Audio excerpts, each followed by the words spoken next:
Jonathan est autiste. Il va comprendre certaines choses, mais... Il y a 3 ans et demi, Bernice Mallet et son mari n'ont eu d'autre choix que de placer leur fils Jonathan à la résidence Lynn Ferguson à Tracadie. Âgé de 34 ans, il est atteint d'autisme sévère. Là, il frappait son frère. On l'a rentré en psychiatrie quelques fois.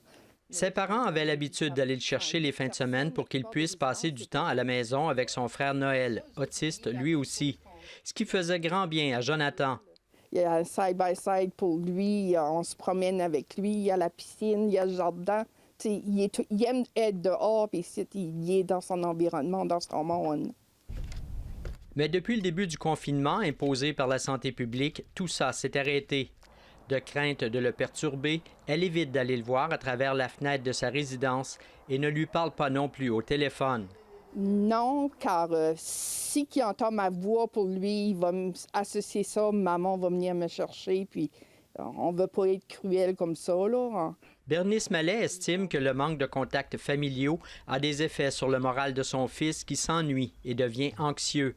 Ça a changé son comportement aussi, il a dû hausser sa médication parce que là, il ne voulait plus avoir personne autour de lui, puis il avait commencé à pousser tout ça, là.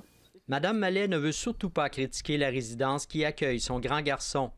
Très bonne résidence, les employés, on ne peut pas demander mieux de leur part. Mais... Ce qu'elle souhaite, c'est que la province allège prochainement les mesures de confinement dans ce type d'établissement pour qu'elle puisse aller chercher Jonathan de temps à autre. C'est nos enfants, puis on veut avoir le mieux pour eux autres, puis de le voir qu'il a beaucoup de peine lui aussi, c'est pas facile, là.